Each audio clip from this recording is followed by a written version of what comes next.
Okay, let's jump right in. You spend ages perfecting your resume, right? But chances are the first eyes on it aren't human at all. That's right. It's software. An applicant tracking system, or ATS. Exactly, an ATS. Sort of like a digital gatekeeper, often using AI, deciding if a real person even gets to see your application. It feels a bit, I don't know, daunting. Well, it's definitely something you need to be aware of. The numbers are pretty stark, actually. How widespread are we talking? We're looking at something like 98% of large companies using them.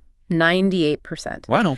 And it's not just the big players. Around 2/3 of smaller and medium-sized businesses use them too. So yeah, they're basically the norm now. Okay, so the big question then is, how do you get your resume past this digital bouncer?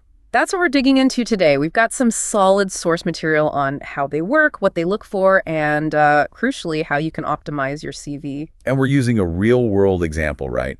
We're looking at Philippe Waterloose's own CV, analyzed by ChatGPT, acting like an ATS. Exactly, a practical case study.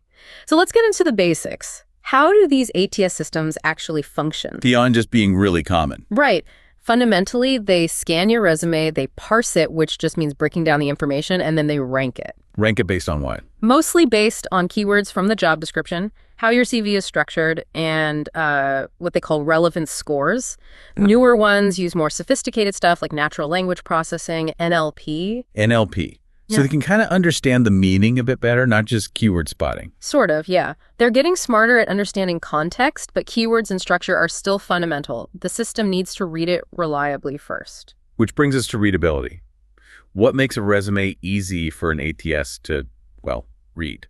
Simplicity is king. The sources really hammer this home. Plain text documents like a standard Word file or a very basic PDF where you can select the text easily. Okay, simple formats. What else? Clear keywords taken directly from that job ad, and predictable sections, like professional experience, skills, education, standard headings. Standard date formats too, I imagine. Yeah. Yes, definitely. Like month year. MMYYYY is pretty safe. Consistency helps the system calculate your experience duration accurately. Makes sense. So what messes them up? What should people absolutely avoid? Oh, lots of things. PDFs with multiple columns are a classic problem. The ATS might read straight across, jumbling everything up. Ah, right. Text soup. Exactly. Also, things like graphics, logos, tables, fancy fonts, images. Basically, anything that isn't plain text can confuse it or just get ignored. And submitting it as, like, a picture, a scanned document. Forget it. That's almost always an instant rejection. The system usually can't extract any text from an image file reliably. Okay, so lesson one, keep it clean, keep it simple.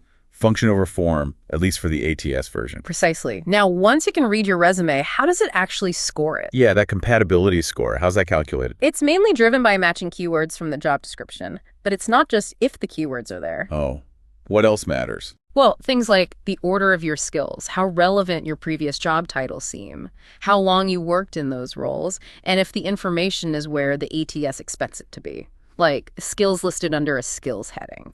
And the sources mentioned something specific about keywords, right? About being too general. Yes, that's a key point. Let's say the job ad specifically asks for experience with Google Ads.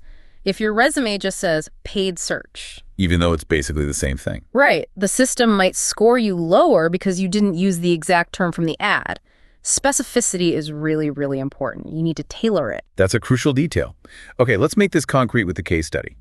Philippe's CV for an IT project manager role, run through ChatGPT simulating an ATS. What did the AI find? So ChatGPT's analysis highlighted quite a few positives first. The format was good, a simple PDF, readable. No crazy columns or graphics? Nope. It also found a strong match for relevant keywords, things like project manager, ERP, UX, typical stuff for that role. The structure was clear, job titles were explicit, dates were okay, skills listed out. Sounds like a decent start then. Any issues flagged? Yeah, one main one flagged as a moderate potential blocker. The contact details, email, and phone number were apparently listed twice in the document. Huh. Why is that a problem? Some less sophisticated ATS might see that duplication and think it's an error in parsing the file, which could potentially lower the score or cause issues. Okay, a simple formatting glitch, potentially. Anything else? Interestingly, it also noted the presence of terms related to AI and automation on the CV. It highlighted those as a potential plus, a differentiating factor. Got it. So generally good, but one specific thing to fix. What were the concrete recommendations from ChatGPT to improve it further? They were pretty actionable. First, obviously, fix that duplication, put the contact info in just one clear block. Makes sense. Second, standardize all the date formats to month and year consistently for precision. Right, like we talked about. Then a bigger structural one. It suggested splitting the main skills section into more specific categories like technical skills, functional skills, maybe project management tools. To make it easier for the ATS to categorize things. Exactly. It helps it match your specific skills to the requirements more easily. What else? It also recommended adding an objective or maybe a target role section right at the top, just explicitly stating the job title you're going for. Helps with immediate relevance scoring, I guess. Precisely. And one last suggestion was to add maybe a small section for key achievements or significant projects. Quantifiable results are always good. So concrete achievements, easily spotted. Okay, after all that, what was the verdict? What score did ChatGPT give Philippe's CV? It estimated the ATS compatibility score at about 85 out of 100. 85. That's pretty good, is it? It is, yeah. The overall conclusion was that the CV was already largely compatible, a good fit for the target role. But small tweaks could push it higher. Exactly. Implementing those structural and formatting suggestions could significantly boost its visibility and ranking in an actual ATS. ChatGPT even offered to generate an optimized version based on its feedback. So 85 is good, Yeah. but getting closer to 100 is possible with these targeted changes. Okay, let's bring this back to the listener. How can you apply these lessons from Philippe's experience to your own resume? Well, the core principles really apply to everyone. Number one, keep the format super simple. Plain text, basic PDF, standard sections, avoid anything fancy. Ditch the columns and logos for the ATS version. Absolutely. Number two, keywords are critical. Go through that job description with a fine-tooth comb and make sure the relevant terms are actually in your resume, naturally woven in. Use the exact phrasing where possible. Especially in the experience and skills sections. Yes. And third, ensure that clear, logical structure with standard headings. Professional experience, education, skills. Don't get creative with section titles.